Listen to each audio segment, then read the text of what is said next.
everybody's got a vibrating jig out there, so if you could do something just a little bit different, I think it'll get you a few extra bites throughout the day. It's louder, so I know they can hear it from farther away. You can draw fish in from farther away.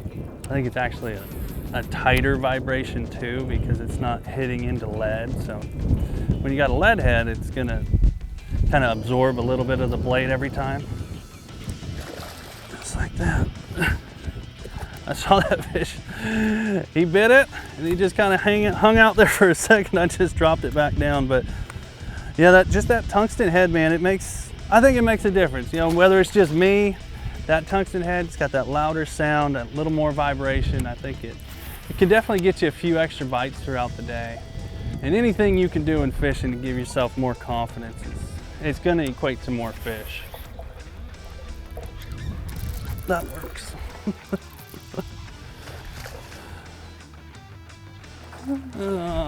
Right on cue, huh? The old tungsten thunder cricket, man. Vibrating jig, it's no secret, it is one of the best baits around any sort of vegetation. You can see in the background we got vegetation everywhere, and this is something that I'm going to reach for whenever I need to cover a lot of it. I want to cover that water. I'm going to definitely pick up some sort of vibrating jig. This is the Tungsten thunder cricket. It's one of my favorites, just to something a little different. You know, everybody's been throwing a vibrating jig over the past, you know, it's one of the most popular baits that there is right now. So that tungsten sound is just going to make it a little bit different. I think it's going to equate to a few more bites throughout the day, but it's definitely one of my favorite baits when I'm trying to figure out where the fish are in massive expanses of grass. You know, over the years, they've kind of starting to eat this bait a little bit differently. The more they see it, you know, it's going to change the way they eat it. When I first started throwing a vibrating jig, man, you could throw it out there. I used to throw it out there on braid like a jig rod. And I feel personally, if I do that anymore, I'm going to miss a lot of fish.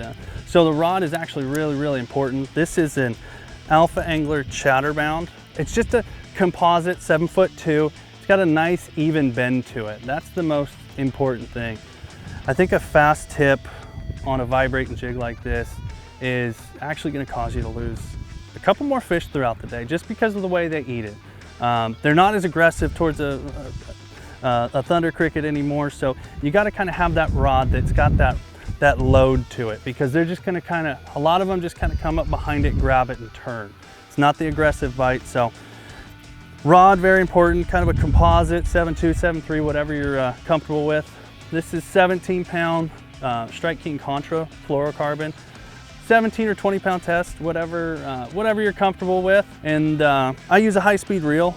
There's some people that like using a slower speed reel, and it's really just personal preference.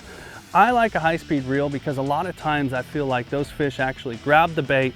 Bait's coming along, they grab it and they swim towards you. So if I have a slower speed reel, I have to reel harder to get that bend in that rod and actually penetrate that hook.